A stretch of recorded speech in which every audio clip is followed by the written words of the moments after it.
We are going to talk about the minimum modeling principles that every BIM project team should follow. A BIM model is not just a three-dimensional picture of a building, it is also a structured database that contains information about building elements, materials, systems, quantities, locations, and relationships among different project components. Because of that, the quality of a BIM model depends not only on how realistic it looks, but also on how well the information inside the model is organized and managed.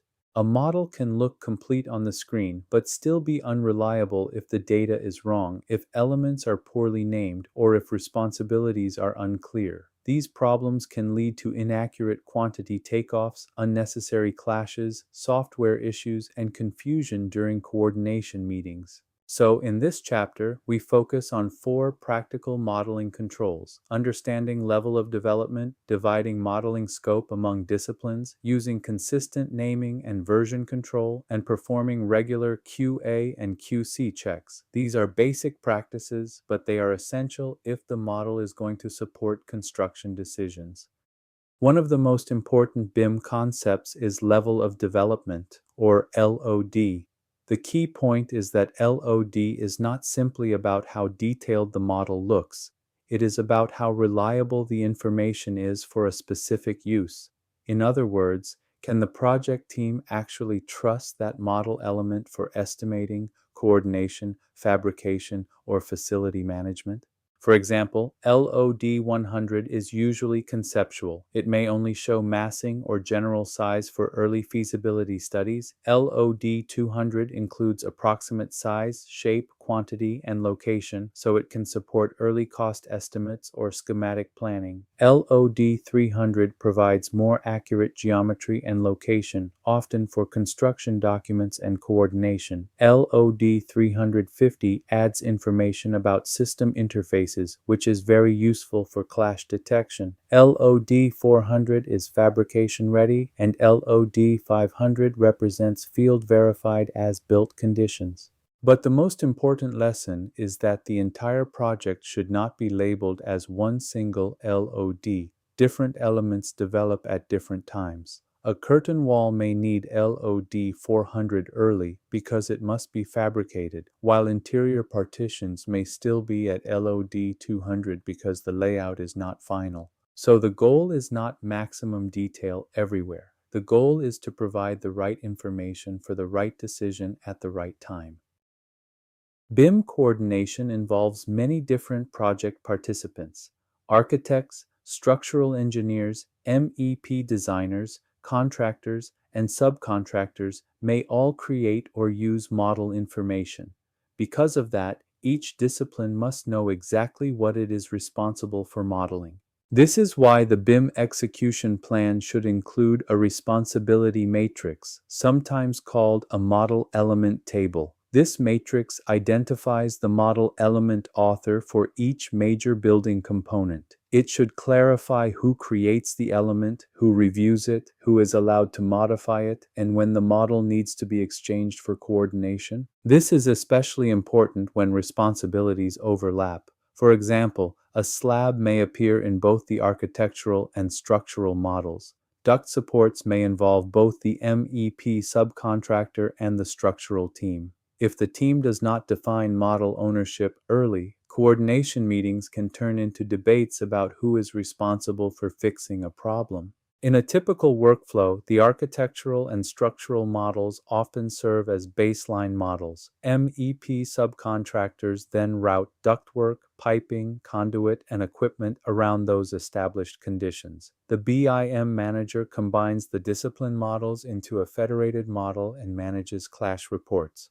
When a clash is found, clear authorship allows the correct party to update its own model. This protects intellectual property, improves accountability, and makes the coordination process much more efficient. Another essential modeling practice is consistent naming and version control. A BIM project produces many digital files: discipline models, coordination models, drawings, schedules, issue reports, exported files, and facility data. If these files are not named and managed consistently, the project team can quickly lose control of the information. This is where the Common Data Environment, or CDE, becomes important. The CDE acts as the project's single source of truth. It allows project participants to store, share, review, and track project information in an organized way. However, the CDE only works if the information inside it follows a consistent structure. File names should identify key information such as the project, originator, level, file type, and discipline. For example, a file name like prj-org-l01-mdl-arch.rvt tells the team much more than a vague name like buildingfinal.rvt. Consistent naming makes files searchable, reliable, and easier to manage. Inconsistent naming creates confusion and increases the risk that someone will use the wrong file. Version control is just as important. BIM models are revised many times during design and construction. Older versions should be archived, and the current version should be clearly identified.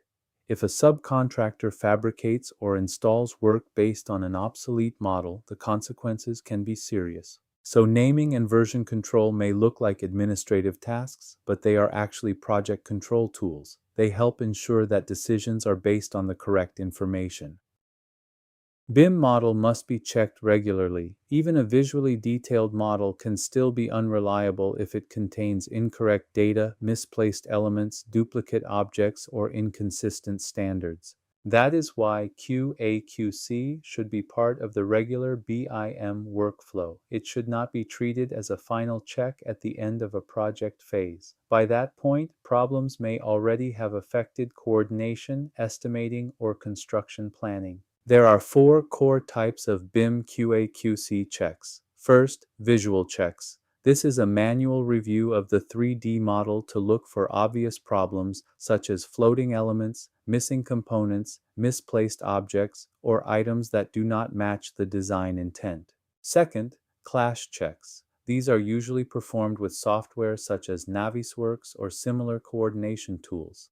Clash checks identify hard clashes, where objects physically intersect, and soft clashes, where required clearances are not maintained. Third, standards checks. These confirm that the project team is following agreed standards for naming, coordinates, classifications, levels, shared parameters, and discipline-specific modeling rules. Fourth, element validation. This goes deeper into the data inside the model. It checks whether model elements are properly classified and whether the non-geometric information is complete enough for quantity takeoffs, cost estimating, handover, or facility management. The main point is that a reliable BIM model must be both graphically coordinated and information-rich in the right way. Continuous QA/QC helps reduce false clashes, improve data reliability, and create deliverables that the project team can trust. This case study shows why a higher LOD is not always better. On a large commercial project in the United States, the owner required LOD 400 for all MEP systems. The intention was good. The owner wanted a high-quality BIM model, but the actual BIM used during pre-construction was spatial coordination, not fabrication of every small component. Because the contract required LOD 400, the MEP subcontractor modeled many items in excessive detail. This included minor hangars, secondary seismic supports, and highly detailed manufacturer equipment families. These model components contained geometry and data that were not necessary for the project's main coordination purpose. The result was a bloated model. File sizes became too large, software performance slowed down, and clash detection produced thousands of irrelevant clashes. Many of these were false positive or low-value clashes involving small items that could have been adjusted easily in the field. To fix the problem, the BIM consultant worked with the MEP subcontractor to revise the BEP. They created element-based LOD tables and clarified which systems truly required detailed coordination. Minor hangars were removed from the model, and detailed equipment families were simplified into bounding boxes that showed the correct size, clearance zones, and connection points. After that change, the model became much more useful. File sizes were smaller, performance improved, false clashes were reduced, and coordination meetings became more focused on major system conflicts.